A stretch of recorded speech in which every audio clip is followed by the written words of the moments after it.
Hey everyone, welcome back to Rewildology.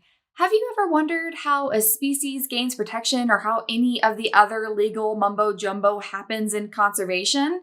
Well, I've asked myself this several times, and so I reached out to my really great friend Hailey Hawkins to learn more. Hailey works for the Endangered Species Coalition and works with the public and political leaders to put conservation into legal action. We dive deep into the process of listing a species and discuss next steps for reintroducing wolves into Colorado. She also opens up about her battle with mental health struggles and gives her strategies for how she's currently coping with what she deals with on a day-to-day basis. This episode was recorded in December of 2020, so some things have changed slightly or have updated since then, but overall the content is great and very valid and explains how Congress works in conservation and vice versa. Little side note here, since this episode is a little bit more on the political side, I want everyone to keep an open mind. If a viewpoint is brought up that doesn't exactly align with your beliefs, it is totally okay. This show is made for chatting about different ideas and sometimes controversial topics. We need more open forums to have open and honest conversations about these types of things, and that is what Rewildology is all about. We drank lots of wine and had a blast recording this episode for you all.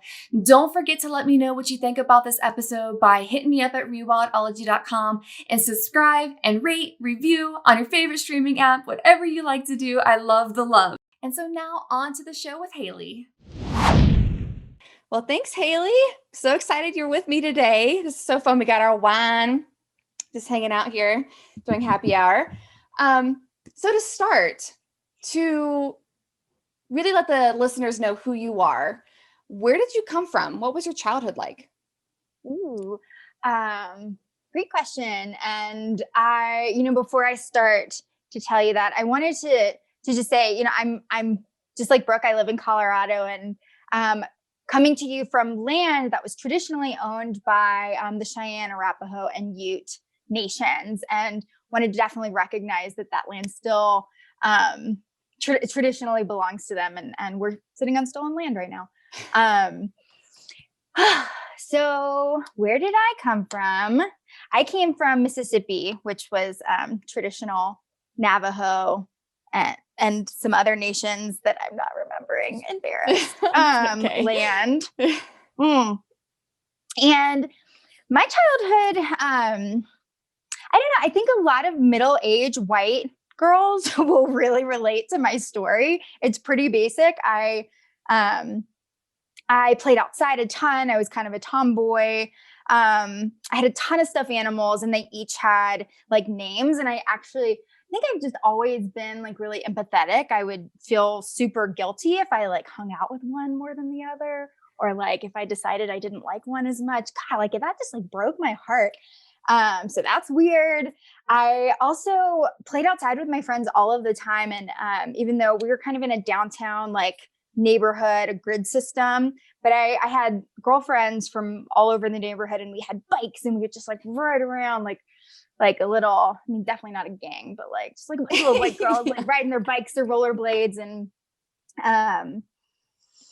we also had, I distinctly remember my childhood was these azalea bushes in our backyard, and they were, I don't know, 7 feet tall or something, and they were really old, and they were mature enough where you could, as a small child, I could, crawl inside of them.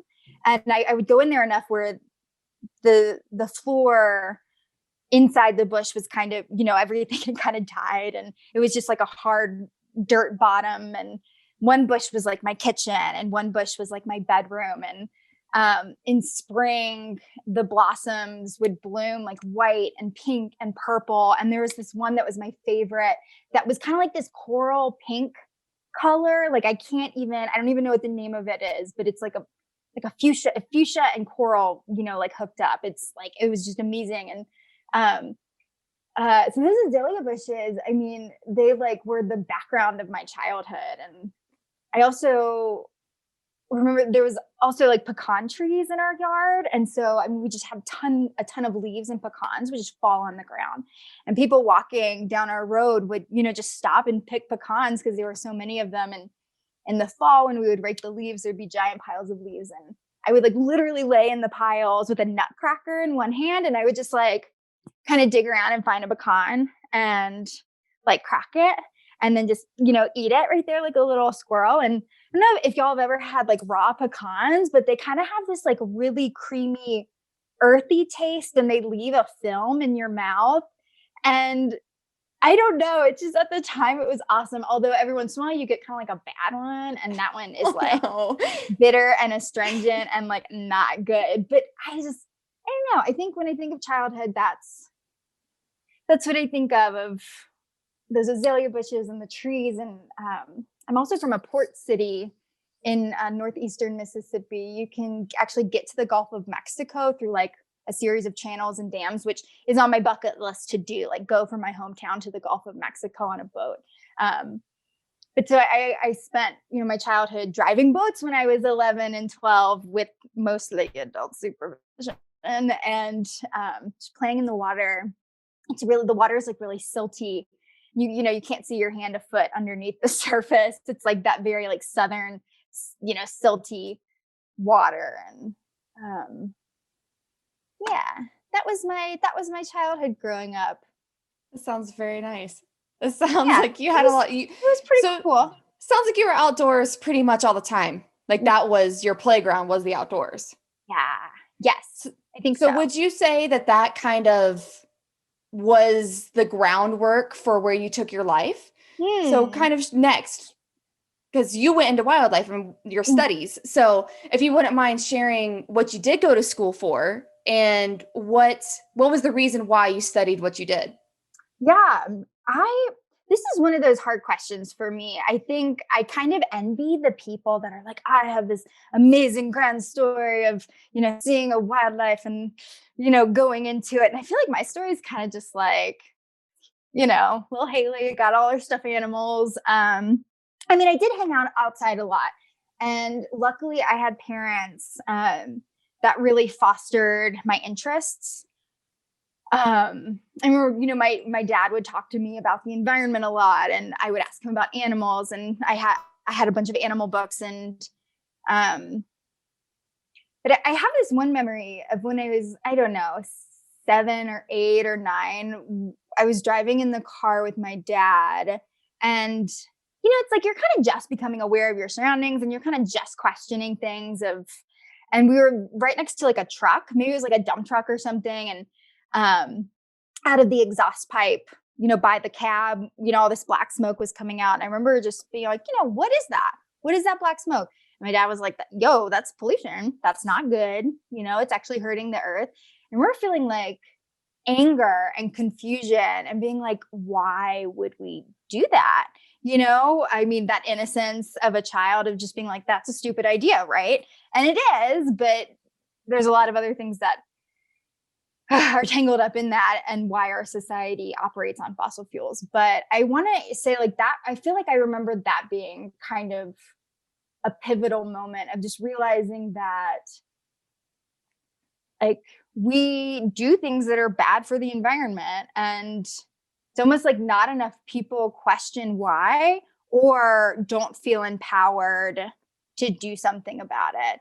And at that age, I certainly didn't know that I had any agency, that I could do anything about that. But it kind of got my wheels turning. And so growing up, small town Mississippi, there weren't like a ton of opportunities to do stuff like that. Like I think I did our first Earth Day at my high school. And that was like my first taste of nonprofit organizing, of community mobilization. And I still didn't even know what it was at the time. But in undergrad, I didn't know what I wanted to do. But I knew I was really good at talking, in public speaking. So I just went into communications, like a lot of other white women. And I found environmental science, like in my last 2 years of undergrad, decided to minor in it out of, that was like really serendipitous. And then I also had one of my best friends in undergrad got me into doing some renewable energy organizing. And so came up against a lot of different hurdles. And with the help of, a tight-knit group of friends and a community that was really open to receiving and accepting others, as we were, like building this movement for renewable energy. I just started getting this experience and getting a taste for civic engagement. But I did eventually get burnt out, like so many people do. And I don't know, I was working 30 to 40 hours a week and was a full-time student, and, was also like coping emotionally with being a young person in a culture that is inherently fairly unrealistic and unhealthy. And so I was binge drinking. I was, dabbling in drug use. I, at first wasn't doing very good with my grades, and then, was lucky enough, not everybody are privileged enough to like find something I was really passionate about, like the environment, that kind of helped me like snap out of it and realize, like I have something I really care about that I want to work toward. But granted, I mean, emotionally, it was still really challenging. So I got burnt out and I quit organizing. I quit working on environmental stuff after graduation for a couple years, although I was still kind of looking for jobs. It's interesting. One thing that they don't tell you about with a communication degree is that you're really good at being like a hostess / receptionist / scheduling coordinator. And so in Mississippi, I kind of got like trapped in those jobs, which granted, I worked with some great people and made some friends doing that. And it just wasn't what I wanted to do. So again, was, struggling with self-worth, was struggling with my own sense of success and achievement. And being in my early 20s and not being able to like accept myself and like what phase I was in life. And I feel like I'm kind of going on and on forever. But eventually I had the privilege of going to graduate school. I had a lot of support from my family. I came to Boulder, Colorado, went to Naropa University, which is a Buddhist inspired private university that kind of backs up to CU. It's kind of like, it's like this big and then CU is like this big. So it's like, you don't even notice it's there. But it's great. And I loved it. I would do it again if I could. I got my master's in environmental leadership and I learned a lot about myself. And I was able to tailor my program to learning about wildlife and development's effect on wildlife. And I worked with local nonprofits and met biologists and kind of started getting my toe in the door. And the reason I did that was because, when I was doing renewable energy work, one of my motivators was, I'm going to stop mountaintop removal, which is, really prevalent in Appalachia and Kentucky and Virginia. And, they wipe off these mountains off the face of the earth. And my motivator was protecting habitat, just because like that's where my heart was, and that's what I loved. And I thought, why not go to the source? So I started learning about wildlife and graduated and got the job I have now, which is with the Endangered Species Coalition. I'm like our person in the Southwest, and I just get to do a lot of cool stuff. I'm a pause. I've been talking for a long time. My mouth is dry. I'm parched. Get some wine. No, that's really good. I kind of want to reverse back a little bit because it sounds like you had some big personal transformations that happened while you were in grad school. And I think a lot of us have had some similar moments where we just like come into our own. Do you mind talking about that a little bit? Kind of what did you experience? What made Hailey that I see now before me? What did you experience during grad school that really took you down your path? Girl.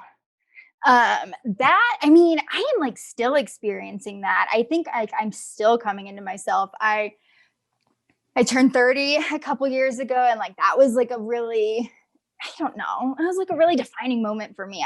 Lots of people have told me that, your 30s are the best years of your life. And I only say that because, grad school was a defining moment, but it was just the beginning. It was just, I was just planting the seeds. And I'll say in grad school at Naropa, we were privileged to take, multiple meditation classes. And my cohort was really small. We actually only had 4 people in our entire cohort, like moving from class to class, both years. And I mean, that was spectacular. Those 3 women, we're all women and we're all white. And so like it was really easy for us to connect and come together. I think we had similar backgrounds, and they're still my best friends. We still talk like almost every day. And, God, like, wait, 5 years later, we graduated 5 years ago. So, I mean, but the pivotal moment, I mean, dude, I don't know. I started paying attention to like how I actually felt and started learning how to like track, like, you know, this isn't okay. This isn't normal. I'm getting feedback from, the outside world that I'm not okay with this. Like, how can I work with myself to meet my own needs in this situation? I feel like I'm being a little abstract, but I think what I'm trying to get at is, I mean, dominant culture is really harsh, right? Like, we work 40, 60, 80 hours a week if you have the energy. And I read something today that was talking about how, when the 40-hour week was created, it was under the assumption that somebody, like probably a woman, would be at home doing everything else that would need to be done in the home. And like now, like everybody's working a 40-hour week, and it's a lot. And I mean, some weeks I do not have the energy to do that. And let alone there's people out there that work multiple jobs and that aren't as privileged as I am. And so, just recognizing the hustle that it takes to live in a world like we live in. And I think in grad school, I was kind of given the permission, I think, to manifest what do I want my life to look like? Like, what am I best suited for? I don't like sales, I'm not suited for that. And I don't know, I think I just kind of started the process of coming to terms with who I am and accepting myself. And that's still like a daily practice. I still don't always accept myself. Yeah. I think that's a struggle that we all deal with, especially in our field when we're always battling against something, it feels like at all times. But to bring that back around, since you mentioned the Endangered Species Coalition, so is that where you came from after you graduated? Did you immediately go into that role, or kind of just share the story of how you got into the role you're currently in? Yeah, I found the listing on Idealist and applied for it and got it. Yeah, I mean, I don't feel like it's a really long story, although, I mean, I didn't get this job immediately. It took me a few months after graduation. And I will tell you, those were like some of the scariest 3 months of my life. And we weren't like even in a pandemic. So my love and my empathy and concern goes out for those that are like looking for jobs right now. Actually, one of my housemates, she graduated undergrad, this summer, and she got a temporary job, but she's like looking for work right now. And it's just, I love you, girl, because shit's hard. And like, oof, you got this though. She's got it. She's gonna crush it, whatever she's going in, for sure. Yes. Awesome. So what exactly do you do? So you have a very unique role in conservation. I've met a lot of people in this field, and you're the only one that I know that does what you do. Oh, so really? You are. So if you want to kind of explain what you do. Yeah. So I work in the people side. I say the people side of conservation. One thing that I think that I really like is a lot of wildlife managers say, you don't manage people, or damn it, I've only had half a glass of wine. You don't manage wildlife, you manage people. And so I like to say I work on the people side of conservation in terms of advocacy and policy. So a big piece of my job is making sure the Endangered Species Act remains strong, which actually it hasn't. The Trump administration has kind of fucked us in a lot of different ways, but wildlife and conservation and public lands is just one of them. So I do some lobbying. I do a lot of community engagement and activation. I'm like, call your senators, sign this petition, let's do this event. I do a lot of education. I'm also getting into more like art as advocacy. Actually, some really bad news. Get your wine ready. Got it. There was actually in 2018, the Thanksgiving count of Monarch butterflies in the West was about 30,000, which is still down significantly from the numbers in the 1980s, which was like 4.5 million. So we're at like more than a 99% increase. Well, the Thanksgiving count this year, just 2 years later, they've counted about 2,000. So we've seen like another dramatic, like 2,000 individuals. So we're seeing like another dramatic decline in monarchs in the West. And so my job is to say, like, decision makers, we have to do something about this and to like mobilize our communities to like make it happen. There. So I'll drink on that one. Mm-hmm. I'm gonna have to get a refill. So on a day-to-day basis, what exactly is it that you do, especially from like more like the governmental side? Because like me, I don't know anything about this. You have taught me pretty much everything I know when it comes to how a species gets protection, how a piece of land gets protection. What exactly is that process? I just know the biology side of like why they're important, but you know how something gains protection. So if you wouldn't mind talking about that. Yeah, girl. And that's why we make such a good team. Cause like I want to know the biology. I want to be a scientist. I'll just vicariously be one through you. So actually a really cool thing about the Endangered Species Act that not a lot of laws have is that it empowers citizens to like be a part of conservation. So when a species gets listed, typically somebody is petitioning that species. So like an organization, I mean, an individual, if you have enough time and money to like do the research and gather the data, you can do it. But typically somebody petitions a species. Actually, the monarch that we just mentioned is a really great example. In 2014, they were petitioned to be listed. And, a lot of time went by and that decision was never made, despite a lot of evidence that was presented to the U.S. Fish and Wildlife Services, which is the governing body over all of our endangered species, which is housed under the Department of the Interior, if we want to kind of draw those connections.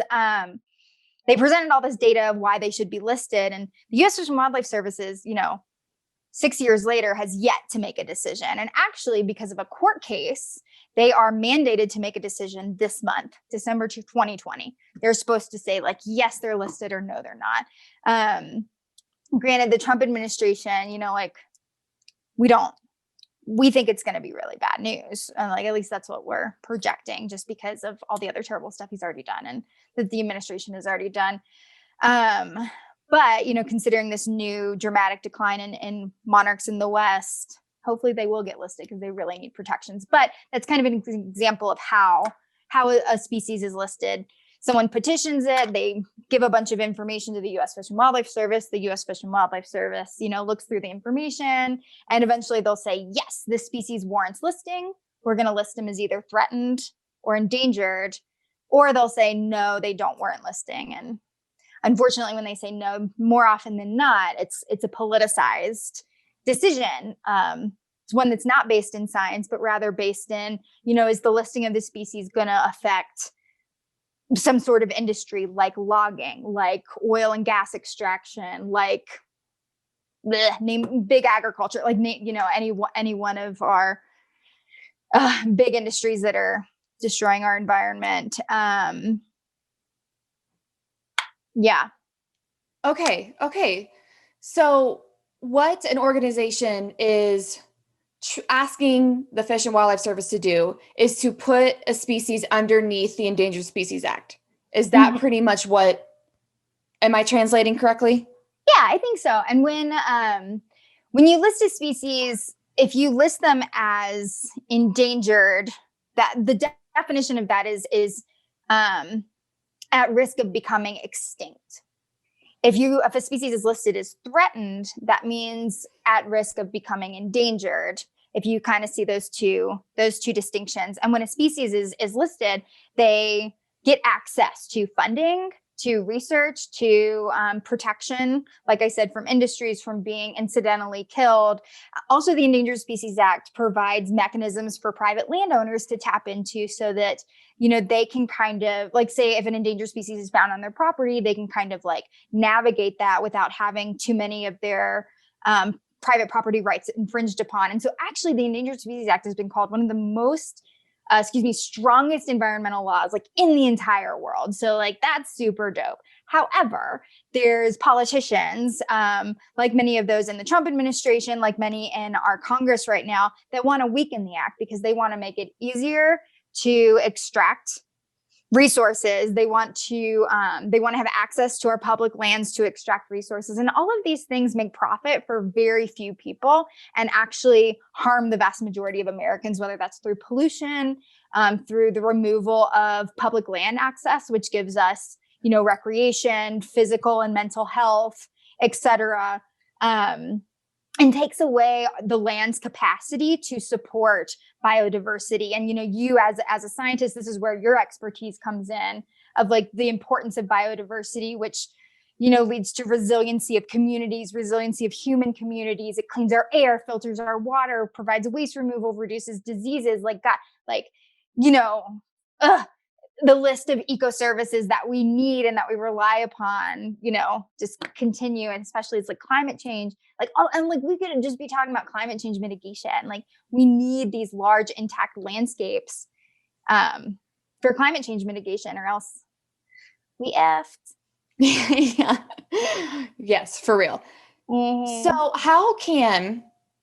hopefully you can shed some light on this. How can a law that powerful be possibly to the detriment of itself? So what exactly is happening in government for something that powerful to be weakened? What exactly is going on? Such a good question, Brooke. So over the last few years, the Trump administration has created these regulatory changes, pretty much like reinterpreting the Endangered Species Act. And so the first set of regulatory changes did a few different things. One was they allowed economic analysis to be taken into account when making listing decisions. Now, that was not the case beforehand. Beforehand, it says, you can only consider the best available science and, no economic considerations. Now they're like, oh, now they can say like, oh, this species is if we list a species, it's going to cost so-and-so, possibly somebody that lobbies for me, that gives me $100,000 in a super PAC, that helps me get reelected. I'm playing the part of a skeezy politician. If we list this species, that industry is going to be affected, so we can't list it. So that's super, super skeezy and sneaky. Another thing is that they completely ignored climate change. So you can no longer, since these regulatory changes, you can no longer list a species or designate critical habitat for a species based solely on climate change. And species like that are under those examples might be like coral reefs, which are dying because of ocean acidification due to climate change, or like polar bears, which are already listed, so don't worry about them. But just as an example, polar bears, because they're mostly endangered and are starving because of melting sea ice and having less access to food. So those are those examples of species that are listed due to mostly because of climate change. And then they also weakened some of the consultation processes with U.S. Fish and Wildlife. That again makes it easier for industries to like get permits to do bad things. So that was some of the regulatory changes that happened. And then some other like really challenging things to understand. And, I luckily rely on our policy advisor, who is like amazing at the Endangered Species Coalition, to kind of translate this for me. But another group of regulatory changes they did is like they literally redefined the word habitat to only include like where the species currently exists, meaning that if a species has habitat that can support them, but they're not currently like occupying it, then like it doesn't count as habitat. Like some bullshit like that. That just like, what the So like, any of the regions that they've been extirpated from against their will, normally from human induced reasons, those are no longer like you considered. can't designate critical habitat based on that. Yeah. Like it's yeah.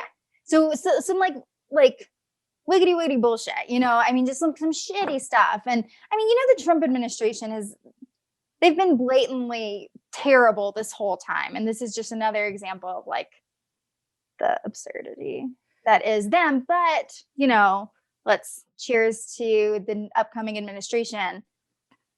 We're watching you. You better be good because we ain't gonna let up. So where does the American people come in this? So how did that come to be? Did the American people have any voice of this happening, or was it very confusing? Or because the way you just put it out there was very black and white, and I don't care what side of who anybody's on. I'm very neutral intentionally. The way you just presented that argument, most people would be like, duh, what are you talking about? So clearly there was something lost in translation. So what happened to allow that to happen? Because like I said, it doesn't sound like maybe the American people didn't know or something was twisted. So what happened there? I mean, here's the thing in my, you know, I'm a young person. I have limited experience. I have like, I don't know, not quite a decade of nonprofit experience. So like I have a little bit under my belt, but there's folks out there that have been doing this for 40 years, you know? So like, so what my point is like, this is from my experience, but like, girl, I mean, the administration that's in power can kind of, when it comes to departmental decisions, like they can kind of do what they want. I don't mean that to sound disempowering. I mean, where do I want to start? So it's actually when I started nonprofit organizing, I did not know, and maybe a lot of y'all don't know, I did not know that I could walk into my senator's office anytime I want and like request to meet with them and go talk to them. And like you have come to senators meetings with me and like been amazing.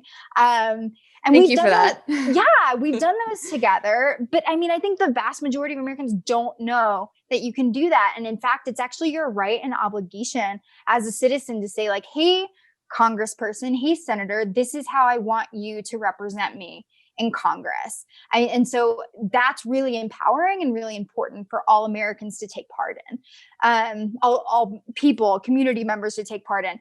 Now, when it comes to administrative decisions, that's, I mean, I won't say different, but maybe a little more challenging. So with these regulatory changes, your initial question, which was like, how did this happen? There must have been something lost in translation. Nah, nothing was lost in translation. So when they make these regulatory changes, they have to have public comment periods. And normally those public comment periods are 30 days to 90 days, depending on how generous that department wants to be. But when they proposed the initial regulation changes, you know, we had so many days of public comment period. Our community, so organizations like mine, we got over 800,000 comments from individuals. So almost 1 million comments in opposition to these regulatory changes, which that's a shit ton, just to put it in perspective for you.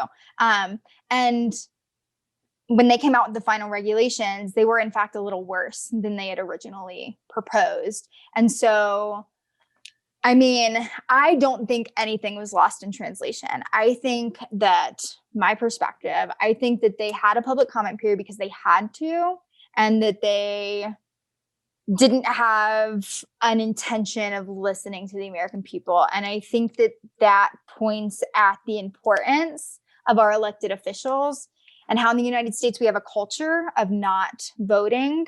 I mean, oftentimes, you know, for presidential elections, I don't know, like 50 to 60% of people vote. But when it comes to like more local elections, I mean, you know, that percentage plummets dramatically. And people voting voting and meeting with your elected officials is like the number one best thing that you can do for the environment. And actually, you know, one good thing of the Trump administration is I think he's really incited that. He's incited that participation of being like, oh shit, like, I didn't know it could get this bad. Nah, it definitely can. And it can get worse.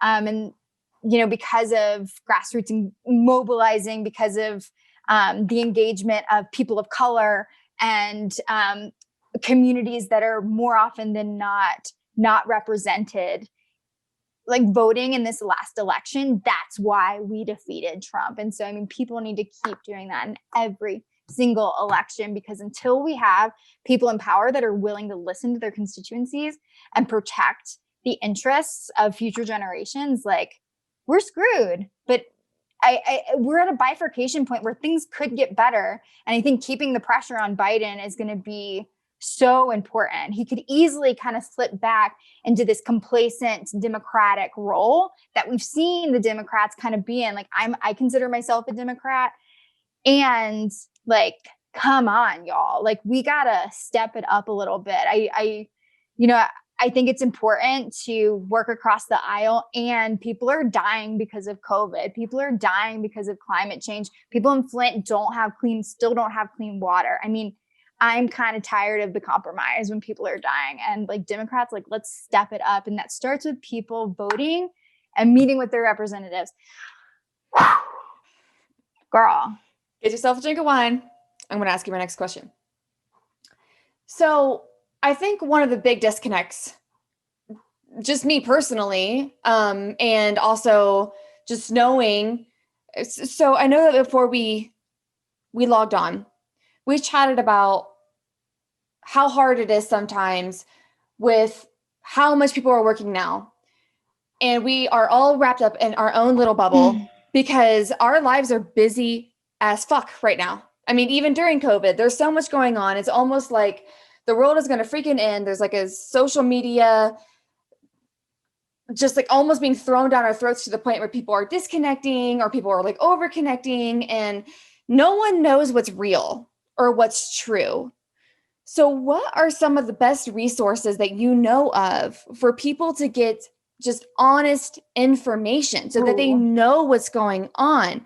So I guarantee you, so many people did not know about what the Endangered Species Act was, what happened to it, or to even know that there was a comment period to put something out there.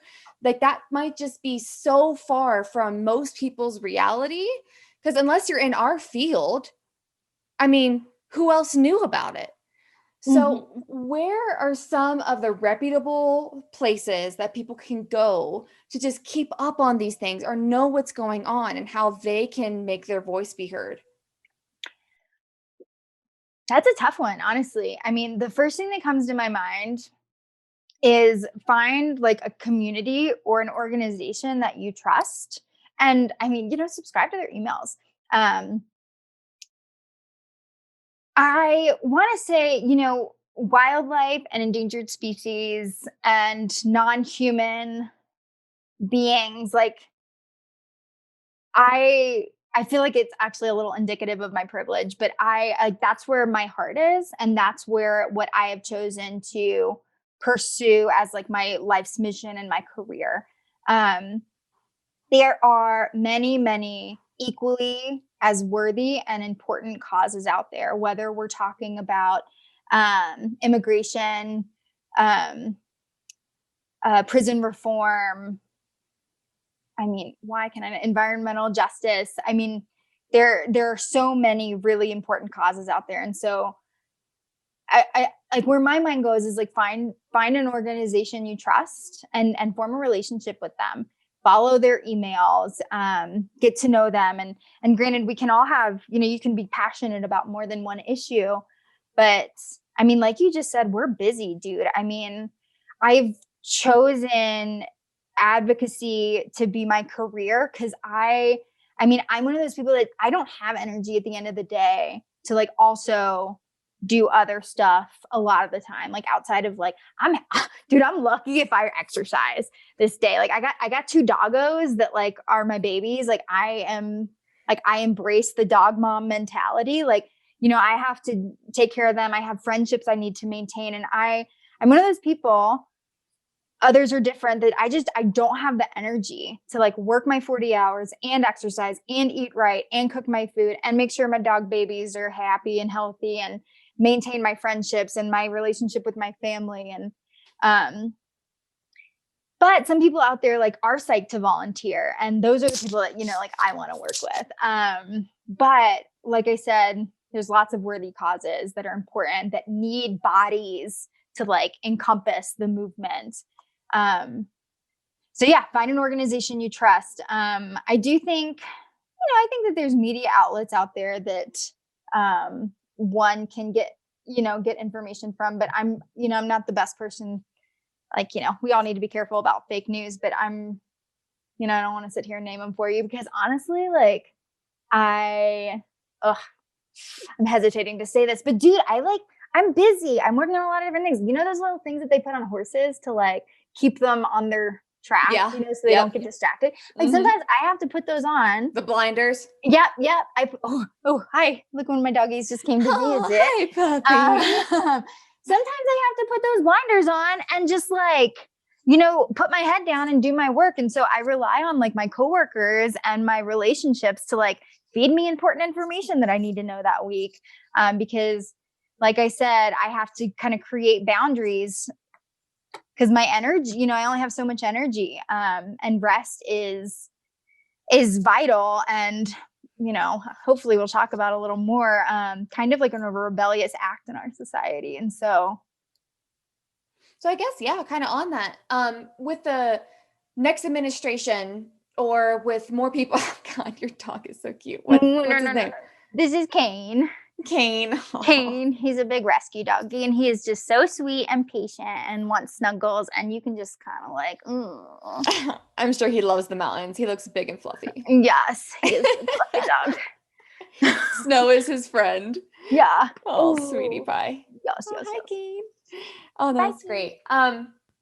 So kind of on that note, can everything that you just mentioned happen to the Endangered Species Act? Could that be turned over in some way, shape, or form? Can it be brought up by the people? Is it the administration? So how can the powers that be put the power back into the Endangered Species Act? Yes. So Senator Udall and Congressman Grijalva, both in the Senate and the House, introduced the Protect America's Wildlife and Fish in Need Act. And the acronym is the Paw and Fin Act. Isn't that adorable? There's like somebody's job out there to just like create these really cute acronyms for legislation.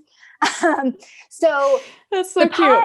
Yeah, I know, right? So the Paw and Fin Act actually like it's one of the shortest bills in history. It's like 2 sentences, and it just says like, we revoke the Trump administration regulation changes as they relate to the Endangered Species Act or something like that. So yes, we can pretty much just through Congress, like revoke those. I mean, granted, and January 24th, the Congress will change again. And so that legislation would have to be reintroduced because it's like the next Congress. So that could happen. Also, this is something I'm less familiar with, but President-elect Biden could do like a, like an executive order reverse style thing. I'm pretty sure that's where I'm less confident that I know the answer to that. But yes, there are definitely ways. Also, girl, another thing I know you're gonna be interested in is, the Trump administration delisted wolves like federally like a month ago, and that's going to become effective on January 4th. Wolves will no longer have federal protections. So the Biden administration could also rewind that shit because that's some, baby back bullshit too. So yes, all this can be undone. Yeah. Awesome. Okay, that's good. And I just love that you brought up wolves because that's actually where I was taking this conversation next. So big things in Colorado are going on right now. Massive things. The things that we spoke to our Congress people about, that we talked about, that you took me to, that was really amazing. It almost feels good because like our work, we actually saw come to light. It got on the ballot and it's approved. Reintroduction of wolves into Colorado is a thing. Now, now comes the work. Now comes the questions. Now comes, what does this actually mean? So if you wouldn't mind explaining that. So now that, if you wouldn't mind explaining the whole process, because people are probably going to listen to this that have no idea what we're talking about. So why was wolves put on the ballot? What was decided, and where do we go from now? Woo! All right. So I mean, like this process started like decades ago with some really committed folks. So I want to say the success of this year's election and the passage of 114, the proposition to reintroduce wolves to Colorado, stood on the backs of, a couple decades of work here in Colorado. So definitely want to acknowledge those folks that have just been doing work for so long. I have been in this position and involved in that Colorado wolf work since like 2016.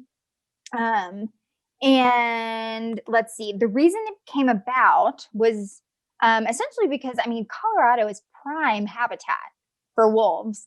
And, we have wolves in the Northern Rockies of Canada, extending down to Montana and Wyoming. And, they were reintroduced into Idaho around the same time they were reintroduced into Yellowstone. And then we also have wolves in the Southern Rockies. We have Mexican gray wolves, which very few people actually know about. If you've never heard of a Mexican gray wolf, it's, one of the most endangered subspecies of wolves of gray wolves in the world. I mean, this is something you should know about, especially if you love wildlife. So we have those in the Southern Rockies. And so Colorado has kind of represented this like dark, like, black hole of wolflessness.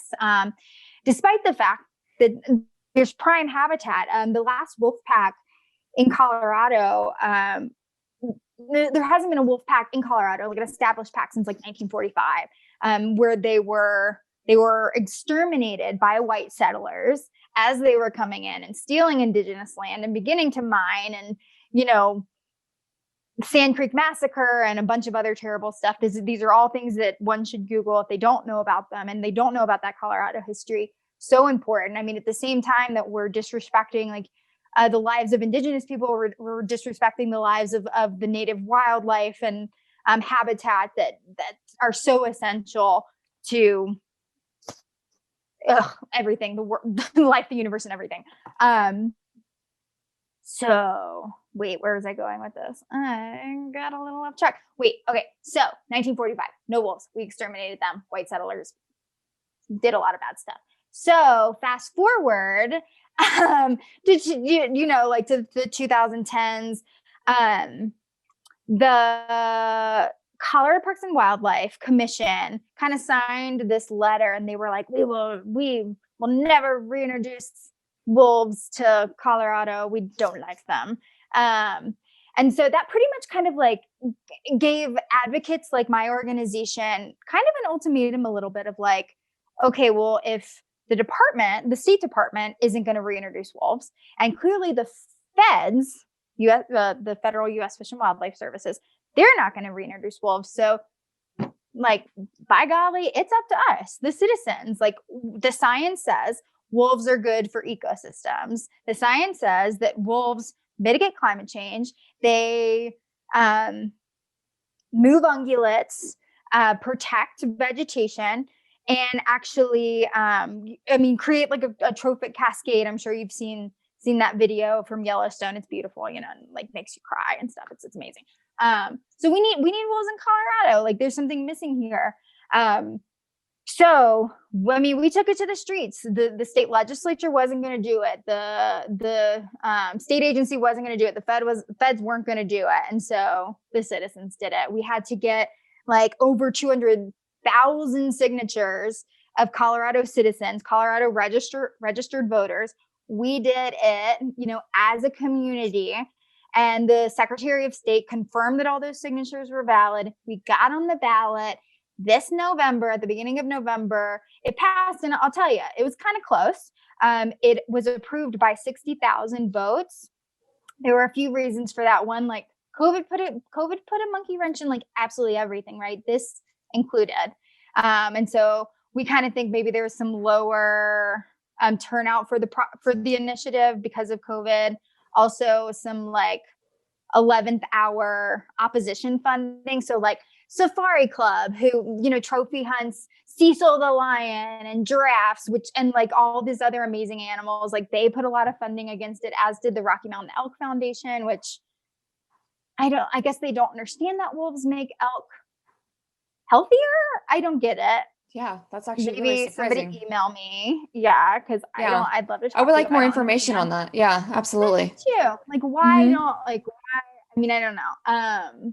And some other organizations. So either way, whatever. The ballot passed.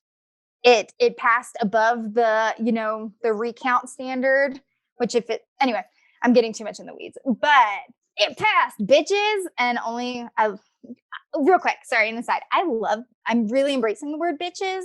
Like, as a Go woman, for it. Yes. like that word has been used to belittle for like a very long time. Like I'm taking it. I love. All right, bitches. Yeah. And I think it's fun to say. Yeah, that's so Brooke, to answer your question, now what happens next is that the proposition that passed requires Colorado Parks and Wildlife to do like stakeholder meetings to, you know, make sure that we're considering the folks on the western slope where wolves would be reintroduced, like are being considered in the management and recovery. So they're going to create they're going to have stakeholder meetings and public comment. They're also going to have like working groups that are going to create the management plans and create like, you know, the reintroduction plan. We're hoping to have paws on the ground by 2023, if not sooner. And I mean, yeah, I mean, in a nutshell, that's kind of what's happening in my organization. Like me, you know, like literally what I'm going to be doing for the next couple of years is advocating to the departments of like, you know, we can't lethally manage wolves. And in fact, the science says that when you lethally manage wolves, it is counterproductive and can actually create like more depredation of livestock or predation of livestock. We're also, you know, I don't know, I'm going to be doing a ton of stuff. No, that's awesome. So how would, yes, wolf biology, this is about you. I'm not going to go on a tangent on that, but because that does actually make total sense. You're disrupting the pack, blah, blah, blah, but we're going to continue on. So how would the reintroduction to Colorado differ than the reintroduction to like Wyoming and Idaho? I know those are really rocky. And hopefully going to avoid all of those issues that happened in those states. Hopefully. Is there a way to avoid kind of some of the lashback that happened in those states?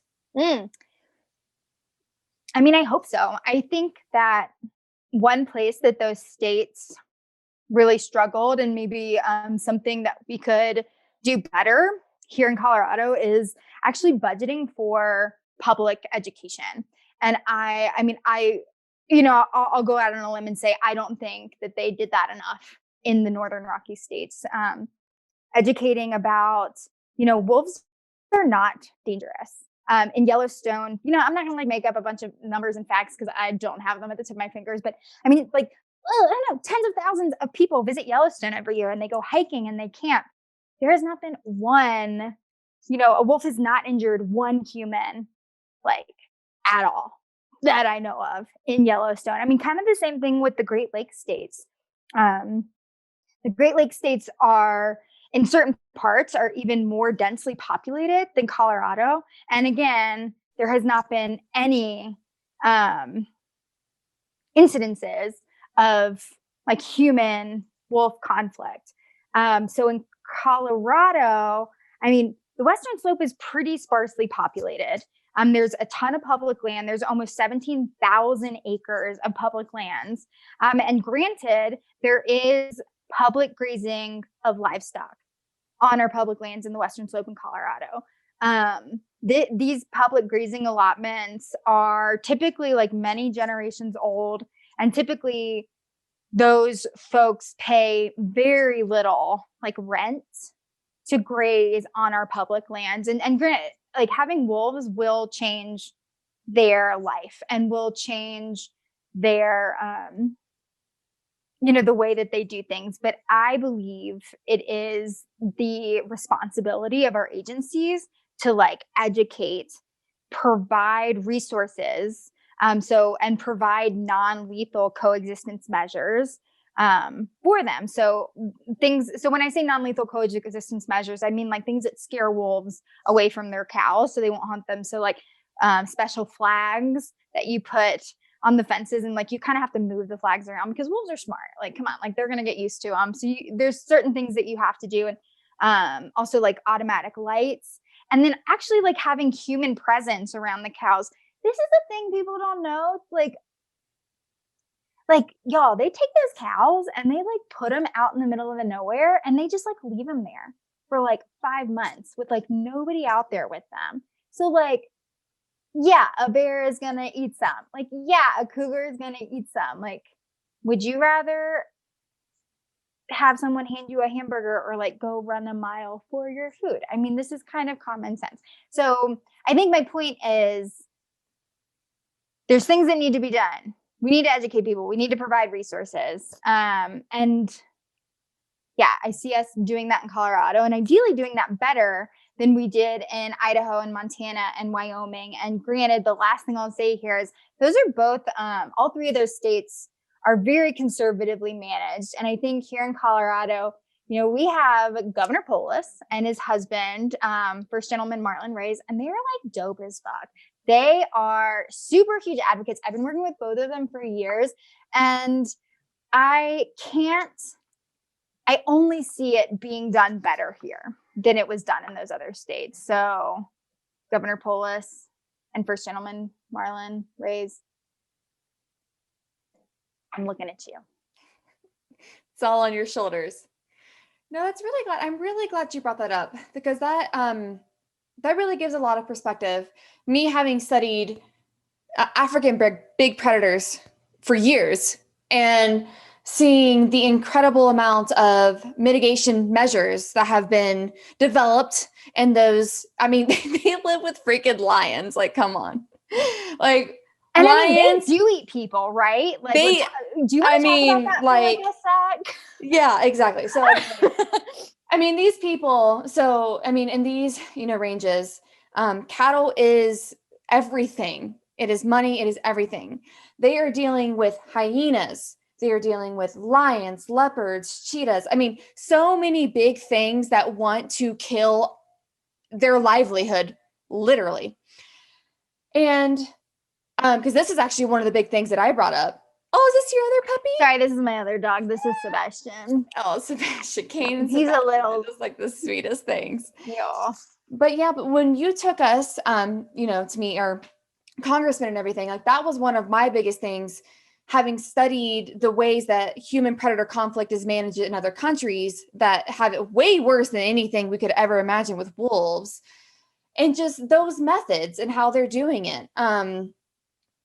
And yeah, I just really hope that some of the science is just taking into consideration, and like what you said, with some sort of educational programs, or I have not looked at any of the plans or if anything has been built yet, but if there's some sort of, what's the word I'm looking for?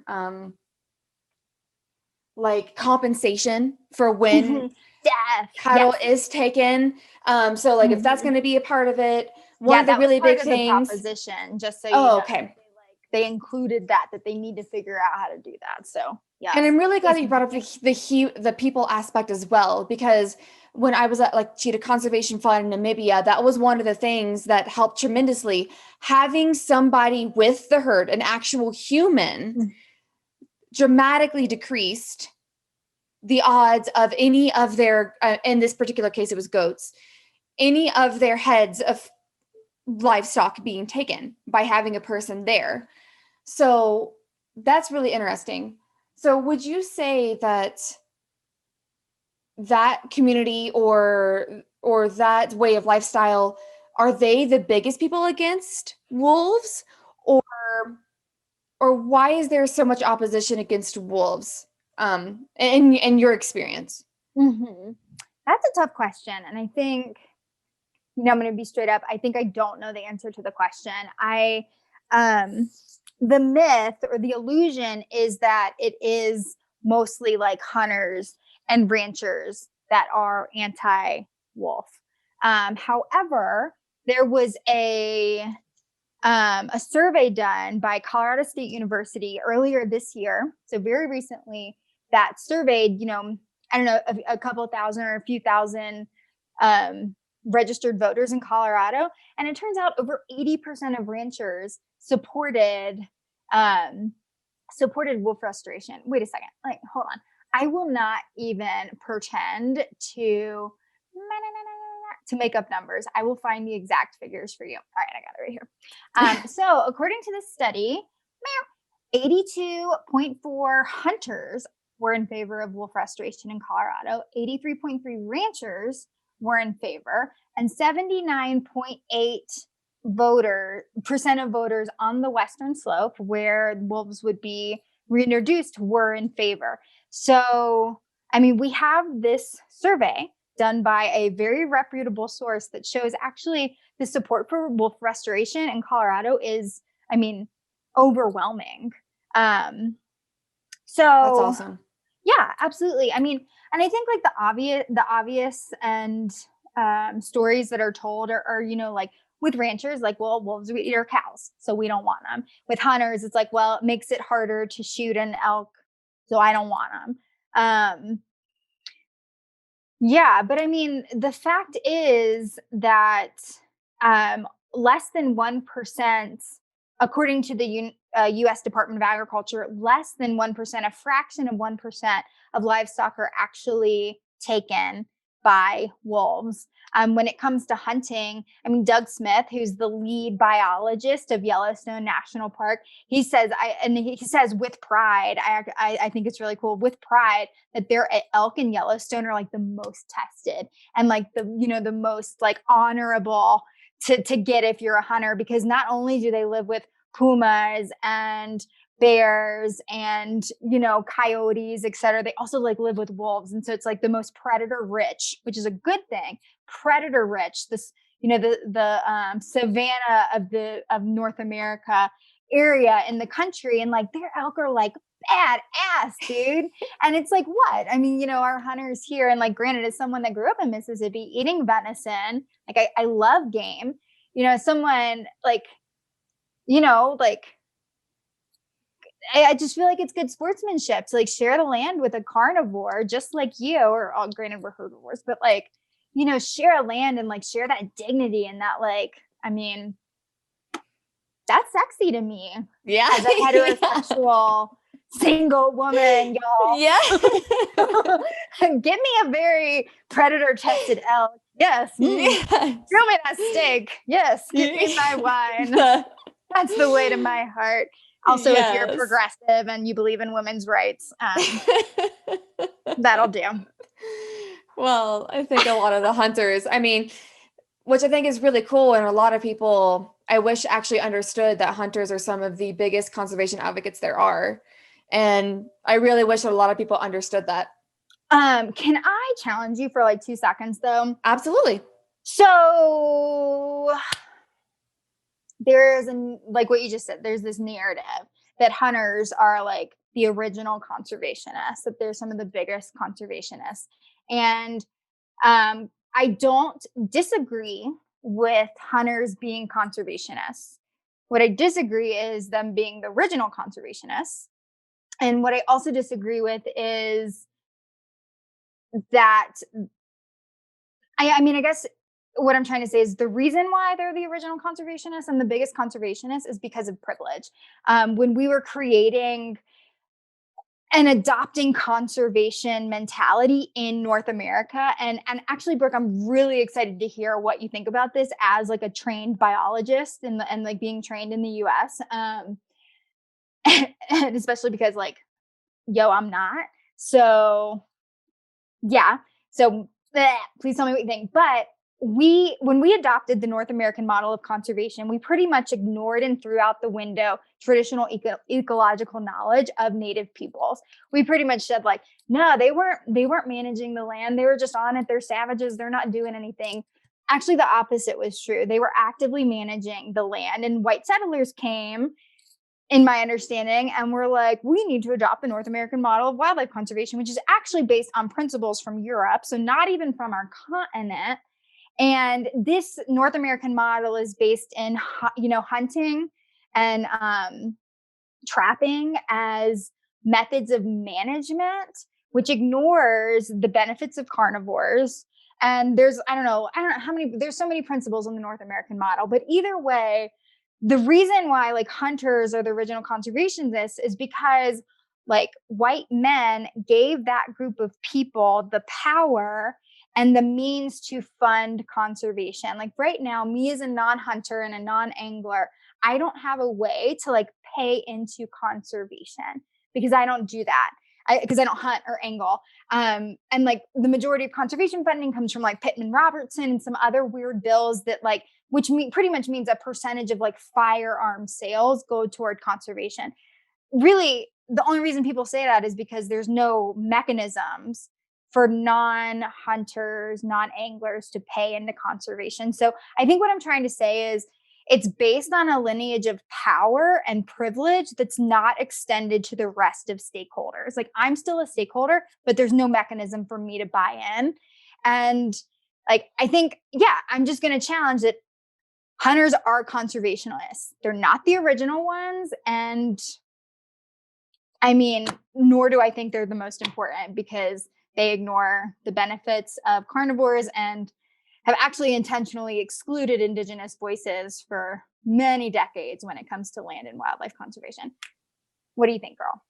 No, that's a really good point. And coming from an area myself where hunting is really, really big, but one of the main reasons why is it's one of the only ways currently, and where I'm from like the western region of Appalachians. So there's no predators there. So one of the only ways in that region to help the insane overpopulation of a lot of herbivores in that area is hunting. And also being from a poorer area, that is a really good way to feed a lot of families. Is like, I come from a hunting family. And I absolutely love deer steak, white-tailed deer steak. It is so good. Yeah, girl. Like it is so good. You mean deer tacos are my shit, girl. My like, sister's jerky is like the shit. So I would agree with you that I wouldn't necessarily call today's hunters as like the original conservationist. I would completely agree that just doesn't make any sense. Like the original conservationists are the people who know the land, they were hunting the game very respectfully, moving nomadically across the land, or even if they were stationary, then they knew the wildlife so well, only taking what they needed. And if it was surplus in any way, they knew how to, store it or anything like that. So yeah, that's a really tough one, especially with the idea of not having carnivores in the area, because then it's the exact same mentality of why they were pushed out in the first place. Like if somebody is a hunter and against predators, then they have the exact same mentality that the original white settlers that came over had. Now the question is that their fault? I don't know. How were they raised? What education do they have access to? Are they learning all of these things that you and I are currently talking about? Like one of my really good friends, Paul, which I'm going to totally have him on here, he is an elk hunter and he knows all these things very, very well. And because I would really love to have his perspective as well, but he also is educated in these kinds of things.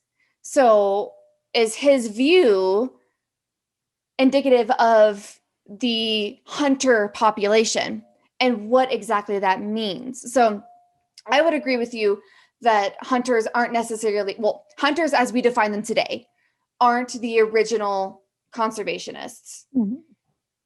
But since thankfully with the way that our hunting laws are set up, that the tags do go to conservation, that if you do want to hunt some sort of animal, that you have to get a tag, and if you don't take it, then it's technically illegal. So, and that those tags do benefit conservation. But that just also goes to show how much better our management system was set up for the hunting system. Because, in lots of countries where trophy hunting or hunting in general is not managed, it really is a really big problem where, in our country, thankfully, if you shoot anything that is out of what is the standard, like what is the accepted animal that you are allowed to harvest, you can get in really big trouble. So it has to be of this height, this age, this weight, and that's the only way that you can take whatever the animal is that somebody is hunting. So very grateful for that. I don't know if that's imposed conservation. I don't know if you would call it that. So that is a really good question, or just like a really good idea that you bring up. And me not personally being a hunter, I don't know how much right I can give to it, because I can't say that this is what I do. I don't know if I could personally take out any animal. I know, right? Just like you said, freaking love eating it though. So I tried being vegan. It didn't work. I mean, I know a lot of people can.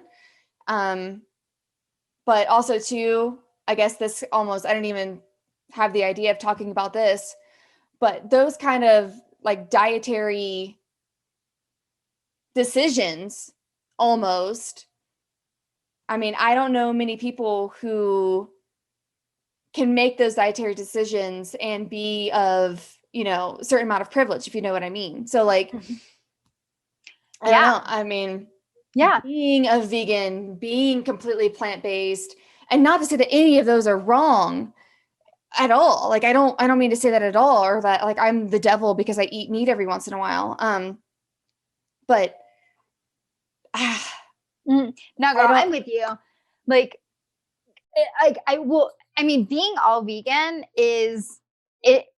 I feel like that is indicative of some kind of privilege. I mean, even being vegetarian is indicative of some kind of privilege. I want to say, I don't have the numbers. Some percentage of America, lives, and I think it's a troublingly large percentage, lives in food deserts, meaning they, don't have a access to a grocery store. So they actually get their food from gas stations and convenience stores. So like the amount of fresh food that's available to people is very limited in most cases. So like being a vegan is a privilege. Being a vegetarian is often a privilege, like straight up. I'm a conservationist. I eat meat every day. Sometimes for multiple. All right. I'm not gonna fuck with you. Usually for multiple meals a day. And I do my best, like as a conservationist, I do my best to get my meat from like responsible sources. I mean, humane meat is really important to me. And I understand that like a lot of people argue that humane meat actually isn't humane. And this is something that we need to address as a society of like, factory farming is like fucked. And that's where like diseases start. The Spanish influenza, like when, the pandemic 100 years ago, like it was started in America, not even like in Spain. Like that's like a misnomer. They just like whitewashed the shit out of that. I mean, and like lots of the different flus, like y'all remember swine flu? That shit started because of factory farming. What was that, 2009? And so anyway, a lot of the issues with our society is due to like the way we process our food. And so actually like hunting is a super sustainable way to get your food. Granted, just like you said, like if I like imagine myself having like a deer in my sights, I don't think I could. I don't know if I could do it, but there are certain gender norms that I like adhering to, and everybody out there is entitled to adhere and to reject all and any gender norms that they want. I like being the gatherer, and some dude wants to hunt for me, tight. I don't really want to do it. So I think that kind of just, I don't know, I'm going to lean into my gender lineage in that one, if you know what I mean. Yeah, no, completely. Because we've talked a lot about it. And like with like David Attenborough's recent documentary, which is so freaking good. That's one of the really big things he's talking about, is just the impact of the way we process and grow our meat, and just the insane effect it has on this planet. And to the point where we're talking about, I mean, Lee hooking up with some of his buddies and going out on a crazy elk hunt, which those are insanely intense. It takes a long time to do. You earn that. Or even just back where I'm from, just, hosting one of my nephews to have an extra tag so that we can have freshly harvested meat that I know was an animal that lived an insanely healthy life. It never was challenged. There's no predators there at all. Like, the worst thing it had to deal with was cross a road in some back road, like get hit. And half the time the deer hits you don't even hit the deer. Oh, yeah, I've been there. Dealt with that. Oh. So that's kind of where we sit too. Like, I stopped buying beef, like, straight up. Like, I'm never going to buy beef again, even though I love ribeye. So it's like, those personal sacrifices too. And yeah, then what questions does that arise? And is that the actual proper mitigation of this kind of stuff? Like, it's just this never ending circle, this never ending, like, internal moral that we have to fight with every single day. Like, are we making the right decisions? Like, you're making me think of the TV show The Good Place. If anybody out there has watched it, it's on Netflix. Maybe watch it. But there's this hilarious part, sorry, no spoilers, where, like, this being is like, what if this tomato is bad and has put workers in a dangerous situation, just buy a different tomato. And it's like, bitch, it ain't that easy. Like, shit is hard. And yeah, things are really hard, and we have to make the best decision that we can with the information that we have. And I don't know, I think I definitely believe in the sentience of, like, chickens and cows and pigs. Like, I don't know. I think I just want to name that. Like, I believe that, and that's real. And I also want to name, like, the sacredness that comes with, like, eating an animal, and especially eating an animal that's, like, lived on the land wildly. Like, whenever I go home to Mississippi, and granted, I haven't been home in, like, over a year now because of the pandemic, but whenever I go home, my stepdad, he's got, like, a ton of venison in the freezer. He grills like a motherfucker. We always do, like, burgers and steaks. And there's something really sacred and special about eating, like, not only am I eating this deer, I'm eating, like, the grass that it ate. Like, I'm drinking the water from like, I'm, like, eating Mississippi when I do that. And I think there's something, like, beautiful. And like when I eat that becomes, like, my cells and my tissue. And there's no way to underestimate, like, how special that is, and, like, how much I can honor the place that I came from and the wildlife that moved there. And so I don't know. I think I just, I don't know, want to take a second to, like, honor that no, conservation is not just hunting. Conservation involves, like, a lot more than that. And I respect it and I benefit from it. Yeah. Circle of life. I just think it just goes to show how far we've come from the life we evolved from. Like, I don't think I don't think it's not even that. I know that if we could somehow communicate with a human being from 10,000 years ago, they'd be like, what the fuck are you talking about? What do you mean? Like, some, native peoples in our own land and where we're from, like, bison was everything, or bison was life. And so the idea of pretty much this whole conversation we've had for the past however many minutes just wouldn't even be a thing, because that's just how we evolved as a species. So yes, I like to reflect on that.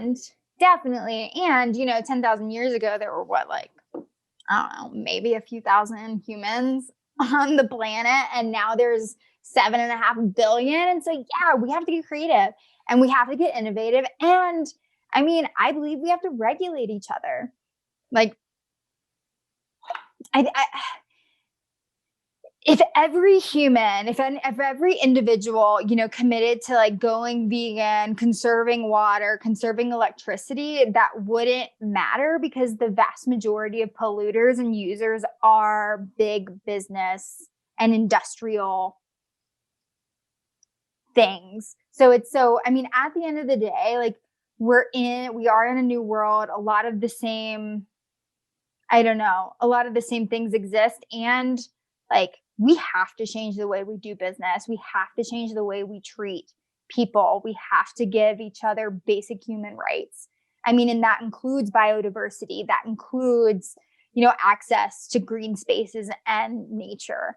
And I think like if I can take us full circle, this is where it comes back of the importance of advocacy and community engagement, because without those things, yeah, we're going to be overtaken by climate change. And communities, frontline communities that did not, or very much less so, contributed to climate change will be the ones that feel the negative effects first. So it is, I mean, it's our responsibility as like humans to, I don't know, fix that shit. Like, fuck those people. That's bullshit. You know? You know, 1%, the 1%, like, and when I say 1%, like, I'm not talking about the people that make $500,000 a year. I'm talking about like the people like Jeff Bezos that like makes like, I don't know, that it's profited so much from this pandemic. Like he makes like $200,000 a second. I don't know. I just made that up. It's something really crazy. But like that shouldn't be a thing when people are starving and people are losing their homes and species are going extinct. I mean, that not only is there like traditional ecological knowledge and human communities that are being lost. I mean, there's species like orcas in Puget Sound in the Pacific Northwest. I mean, each of their clans, their pods, like they have traditional knowledge that they pass down to their children. And those baby whales, their children, they only have a 50% survival rate because dams inhibit salmon from getting to the ocean, which is their main food source. So it's like, again, like very few people are profiting.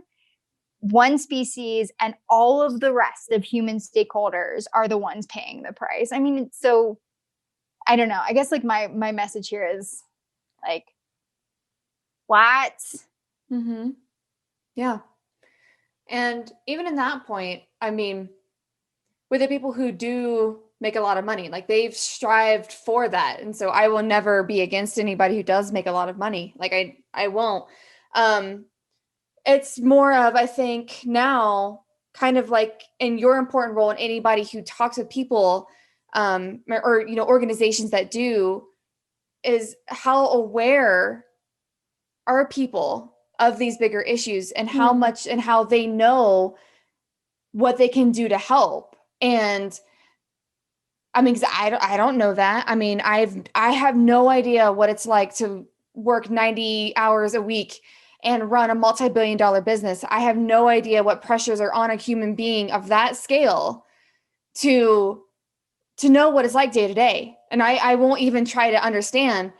And like how powerful it would be if we could get into those type of circles. If these conversations that we're having right now could get into more circles of that type of influence, what could potentially happen? Which, I mean, that might just be an untapped resource. But again, I don't know. I've never talked to a billionaire. I don't know that that's something that I'm completely ignorant in. And yeah. So yeah, I think that's tough. Again, I'm gonna push back a little bit, and I want to hear what you think about this. And I'm not saying that you say this, but I mean, there's no such thing as a self-made man. Like that's not real. Oh yeah. That's due to privilege. That's due to the whole color community, of one's skin. people. Yeah, like you need help, and I think that to an extent, I mean, what do I want to say? I do think to an extent, people with a lot of money, like, I don't know. And when I say a lot of money, I mean like a lot of money. I'm not talking about like a normal person with a lot of money. I'm talking about like a lot of money. I mean, I think that to have a lot of money, you got to like take advantage of a lot of different things. And I also want to say that there's something, I mean, inequitable about being a billionaire that I want to challenge. And I actually came across a statistic. I pulled it up really quick. A colleague of mine sent it to us, and it says a white male with a high school diploma, only a high school diploma, is 40% more likely to become a millionaire than a Black man with a master's degree. And so like money funnels toward privilege. And I mean, in addition to that, capitalism, which perpetuates this like rich get richer and the poor get poorer and the middle class dissolves. I mean, I work for a nonprofit. I don't make a lot of money. Yeah. I am luckily, like I am privileged. I'm from like a fairly well-to-do family. And I mean, I'm okay, but a lot of people don't have the privilege that I do to be able to like not make a lot of money. And you know, work for a nonprofit. And so I guess I just want to challenge that. I think the concept of like being a billionaire is really inequitable, and that, you know, unless you're white and probably a man, you know, your opportunities are just, you know, drastically decreased. And as long as we live in a world that is unequal like that, like there's no justice for anybody, including the natural world. Because those people, you know, I mean, they get rich from consumption, and capitalism perpetuates, you know, the sacrificing of one's body and one's time to make money. I mean, I'm not a sex worker, but I do give my body over to my job to pay my bills and feed my doggos. So, yeah. I mean, shit. Yeah. So it sounds like you know a lot about this topic, which is fantastic. Yeah. So how do, in your experience or currently what you're working on or your communications or anything like that, how do we bring in a more diverse group of people into the conversation that we're having right now? So whether it comes to conservation or just having access to, you know, sustainable food, or from your experience, how do we bring more people into this? Yeah, girl. Yeah. This gets me psyched. So, I mean, one way that we bring more people into this is just like, be careful how we talk. I mean, I guess, yeah, we need to be more inclusive with our language. So conservation, again, doesn't just have to do with hunting, which is majority white men. You know, only 6% of the American population hunts. And granted, they're the ones with, yes, girl, 6%. I honestly didn't know it was that low. Yeah, it's really low. And so, and not that like, again, not that hunters aren't an important stakeholder, but they're a very small stakeholder. And so being careful with the way that we speak and who we like put on a pedestal. I mean, there is, if only 6% of Americans hunt, that's like 94% of the entire country that we need to be including in our decision-making in conservation. And conservation doesn't just have to do with the spaces that are like pristine and untouched. And like, granted, those wilderness spaces are invaluable and needed and essential for our health and mitigating climate change and atmospheric fancy things that happen with molecules.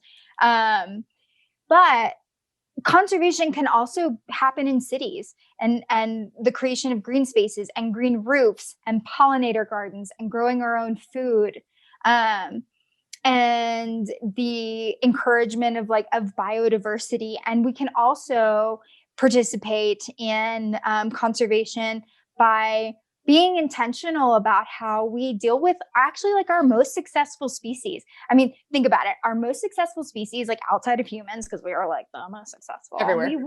We win, AKA we're killing everything. JK. our most successful species are like raccoons and squirrels and coyotes and like these things that like people don't like, and mice and like these things that people poison. And actually, it's funny, the reason we kill them is because they're like so good at what they do. And in fact, if we could kind of look at it from a little more of a holistic point of view and like experiment with what that would look like of doing it on a large scale. I always go back, oh God, I'm the worst. I can't remember his name. It was this Black man from, I want to say it was New York City, but I'm the worst. Brooke, maybe I'll get you his name for like the summary of this. Yeah, but, we'll put it in the show notes. Yes. Like he did a presentation at Naropa where I got my master's, and he was like, we have this amazing community garden. He was like, we plant tomatoes, we plant corn, we plant all this stuff. And you know what? We have a lot of squirrels. So we plant sunflowers so the squirrels leave our corn alone. And I mean, there's just these like really simple, beautiful solutions to problems that we often try to use violence to whatever I'm trying handle. to say. Yeah. Thank you. So I guess what I'm trying to, like, when it comes to us, like incorporating more people, I think we need to look beyond wilderness spaces. I think we need to use more inclusive language. I think we just need to ask. We just need to reach out. I mean, I live in Colorado. I'm a white person. White people in Colorado are the most like seen, I think, and like the most, I don't know. I guess what I'm trying to say is like moving from the South to Colorado, it was very apparent to me that the makeup of the state felt different and was a lot more white. And I don't know. I guess what I'm trying to say is being more inclusive. Like, for example, I'm doing this really cool project through work, and it's about monarch butterflies. And we already, mentioned that really sad statistic about monarchs, that there's less than 2,000 in the West. And I worked with a little under 100 volunteers to fold thousands of origami monarchs. And now I'm working with a Latinx artist to create an installation with all these origami monarchs. So it's going to be really, really cool. But the point of that is the reason why I outreached to this artist, or actually he outreached to me, was that the monarch is really, really important to Mexican indigenous cultures. Monarchs they don't represent, they are the spirits of deceased loved ones, of children, of elders. And they visit them once a year on Dia de los Muertos. And I mean, it's this beautiful connection that they have. And, without the monarchs, if our monarchs go extinct here in the West, like it's kind of looking like that they will, like many folks, especially in California, where they migrate to overwinter, they will lose that connection with their ancestors. I mean, so we're not just talking about biological conservation. We're talking about the conservation of cultures here. And so, I mean, I think just like, again, going back to your question of how do we bring this in? I mean, like, let's just look beyond ourselves a little bit and like see, like, we're all affected by this, mostly our frontline communities that are affected by loss of biodiversity and pollinators and how they grow our food. And God, I mean, I could talk forever. Where's that installation going to be by chance? So, actually, the world, I will address you. It'll be at the Museum of Boulder. Shout out to them. Thanks so much. In April and May. But that installation, which is being done by Cal Duran. I think you can visit his website, artbycal.com. Just send that to me. I'll make sure I put it in the notes too. Figure it out. Yeah.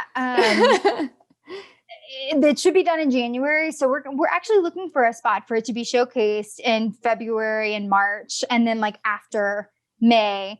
And granted, like COVID is weird, and like people, it's not like we're trying to encourage people to go out in public and get sick, but we're still pushing, we're still trying to find a way to navigate all of that. But Museum of Boulder in April and May, still open to February and March locations as well as after.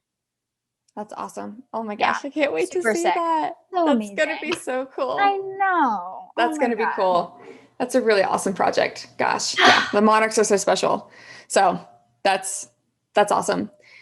So this next question I have,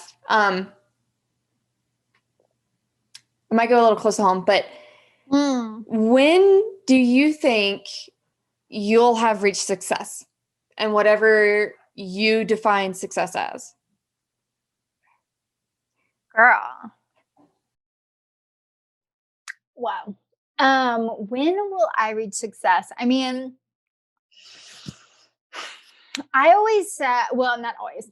In the last like handful of years, I've said I want to make $80,000 a year. And the reason for that is there's like this bell curve. I don't know, some researchers created it, and it was like a bell curve of like the more money you have, the happier you are, up to $80,000. And then after that, like the less happy you are. And so I was like, okay, success means I'm making $80,000 a year. Y'all, I make way less than that. So, and like, I'm still pretty happy. I mean, and when I say pretty happy, yeah, I'm generally happy. I struggle with I struggle with anxiety and depression, like a lot of Americans do. It actually, this is really important to me to destigmatize. Like, I take medication, and it's been a long road of finding out what medication works for me and which one makes me feel good. I'm kind of like feeling good on one right now, and I'm like, all right, this is holding steady. Like, that's positive, great. Um, but that's definitely put a kink in my, like my happiness plan and my plan to, address like what is success to me. And I mean, especially considering the work that I do is so like success is subjective because change happens so incredibly slowly. I mean, the Endangered Species Act and a lot of other really important environmental laws were passed in the early 1970s.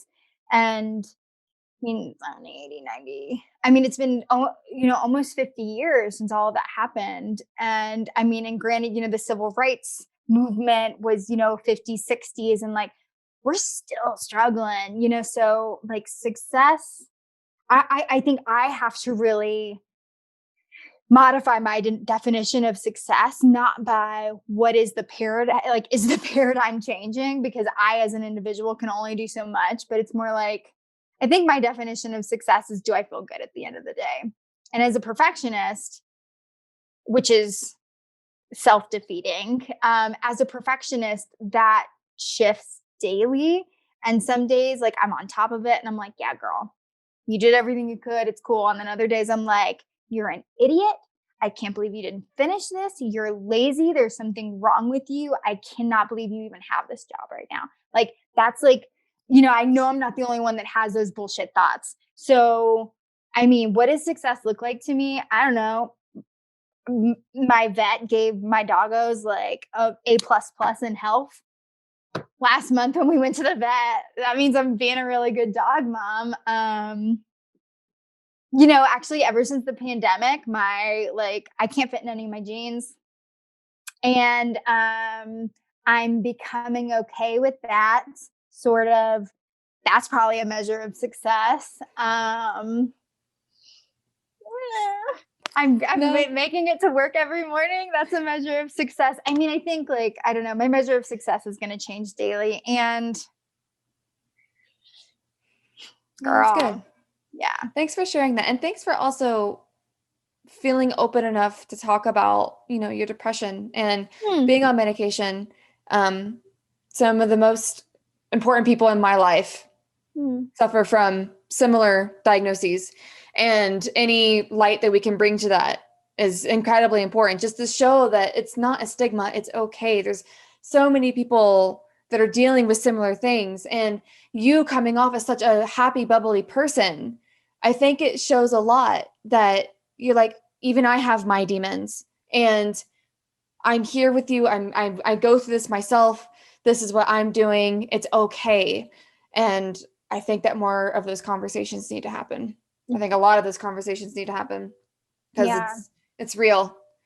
It's real. It's very real. And we all fight it. I think it's almost part of our cultural norm of being raised. I think it's like, I mean, I don't know when it started, like what generation it started, but it definitely is like, if you you need to do this. The only way you're going to succeed is if you get the degrees and you have to get this grade and then you have to have this paycheck when you get out of school. And if you're not doing that, then you're a failure. And like, yeah. Oh, and by the way, you're a woman. Why aren't you married? And you don't have kids. So like, let's add like another layer of like, obligation to that. No big deal. Yeah, kids. Like, we're just not. That's a conversation we need to have over a bottle of wine after the podcast. After the other bottle of wine. Yeah. Yeah. And maybe, I know, we've been talking for a really long time, and I appreciate you so much, Brooke, for like giving me this space to just like vent and get on my pedestal. And, I think I actually like was I wanted to touch on mental health quite a bit in this. And, I honestly think like maybe like I wanted to talk about it more, but there were so many, like I said, there's so many important things for us to talk about. But maybe for those, maybe something I just want to say is that, I don't always feel like my bosses understand what I'm going through. I don't always feel like my colleagues or my friends, understand what I'm going through with my mental health challenges. And like, yeah, girl, I work like so hard to make sure that nobody knows that, I struggle with those things. And that's like due to conditioning and yeah, I mean, all the other stuff that we all just like get put on us. But I think, this is so silly. Brene Brown says like, shine a light on your shame. And I think like that's my shame. And I want to name that, I don't feel understood, and it's really challenging. And I actually, in a lot of ways, don't feel like I was meant for this world with the way that I am made up and the struggles that come with that. And granted, and again, like being a white woman, I have a lot of privileges that a lot of people don't.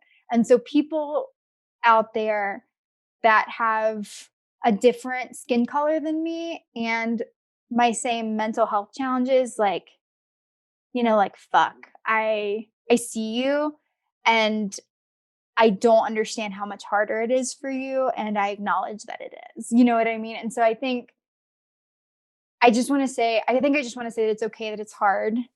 And, it's still hard for me. And I think all I can do is get up every day and hang out with my dogs and keep crushing it like you are, because you're such an amazing person. I mean, trying, it's all you are. It only looks like it only looks easy. Okay. #struggle shuffle. But yeah, I think I just feel all those people out there, I think is what I'm trying to say, not to get too mushy. No, thank you for sharing that. Thank you so much. I'm so glad that the conversation naturally came to the place where you could say that, because that is very important. That's very important. Thank you, Brooke. Thank you for creating the space. You're wonderful. That's allowed to happen. Good. Absolutely. Yeah. And so just kind of come closer to the end here. What is, and you can say anything you want. Ooh. What is, as if you haven't already, but what is one of the biggest asks or one of the final asks that you have of anybody listening to this right now? Oh, yeah. Find your thing. Find the thing that you care about. Find the thing that you care about. Find the thing you're passionate about. Like I said, mine is wildlife and animals. Maybe yours is immigration and getting kids out of cages. Maybe yours is Black Lives Matter. Maybe yours is LGBTQIA plus rights and equity. I mean, whatever it is, find that thing that you care about, that you're passionate about, that gets you psyched, and like work for that thing. To live up to what you're put on this earth for. Yeah. Sometimes it takes us a while to figure out what that is, but that's okay. That's part of the journey. That's part of the journey of being on this planet. And also go outside and take a fucking walk. Yeah. Just like, chill the fuck out. Take a nap. Naps are so important. The nap ministry, I just want to do a quick shout out for them. It's like Instagram, the Nap Ministry, just search it. Like that's like it's combating capitalism through rest, which it's way more than that, but like that's something that I care a lot about. That's awesome. Yeah. And just finding ways to disconnect. Like I've been personally on a journey of finding ways to just disconnect more, and meditation and like all those kinds of things of just the mental health of, I mean, just taking care of yourself and figuring out who you are and what's going on in your brain and all those kinds of things. So yeah. And just taking a walk. Like one of the things I've recently started doing is leaving my phone at my place. So I can't listen to podcasts, which I listen to all the time. I can't listen to podcasts. I can't listen to music. And I just go out and be by myself. And it's pretty amazing what things will come up, or what solutions that to a problem that I couldn't figure out what to do. I just apparently just needed some headspace. And so just going on a walk, just disconnecting. Oh, and also shutting off my phone notifications from 8 p.m. to 8 a.m. So yeah, so that's also been a really big like help too. If anybody wants to try that. Yeah. I'm bad about that. I roll over and look at my phone and I'm like, no, but I want to. Like, exactly. Oh God, like we're just, it's the worst. No, that's helped me a lot because I get up way before 8 a.m. So there's a lot. I know I'm psycho. I have no reason. I don't have to get up at that time, but I do anyways. So that's just my problem. Are you nocturnal or diurnal? Oh, I am so early morning diurnal. Like, yeah, girl, biology turn. I mean, I'm the early person. I'm the early bird. It's dark right now. I need to be in bed. Like, I'm so classic, like 6 a.m., 9 p.m., done. That's just me though. Everyone can be on their own time schedule, but that's me. So yeah, if anybody wants to get a hold of you, I mean, or you on social media, or you don't have to put out your email, but if you want to, what's the best way if anybody wants to connect with you? No, I'm happy to put out my contact information. I'm on Twitter. I don't really believe in Twitter and Facebook. Have y'all heard of, oh God, all the stuff that's going on? It's so scary. But Twitter is H Hawkins at H Hawkins ESC. So Endangered Species Coalition, ESC. And then my email is hhawkins@endangered.org. I am always looking for people to help. I'm always looking for volunteers. I'm always looking for people to lend your voice, your hands, your, typing, your communication in whatever form that looks like for you, to put towards wildlife advocacy. And more than that, I can also connect you with like some other really amazing organizations. If what you're passionate about isn't quite what I work on, I'm happy to, pay that forward and move you to somebody, like to some place where you can make a really big impact. But yeah, that's how you That's awesome. And what's your organization's website too? Endangered.org. Okay. We have a really great URL. No, that's easy. I was like, is it EndangeredSpeciesCoalition.org? No, Endangered.org. I just, Mitch, our digital director, is dope. Shout out to Mitch. Stealing that freaking URL. That was good on his part. That domain name, he's like snatch. Killing it. That's so good. Cheers. Awesome. Well, thank you, Hailey. Yeah, bro. Awesome. This was great. And I can't wait till next time. Thank you, Brooke. Come skiing. You're the best. Hey, thanks again for listening to this episode of Rewildology. If you like what you heard, hit that subscribe button to never miss a future episode. Do you have a cool environmental organization, travel, story, or research that you'd like to share? Let me know at rewildology.com.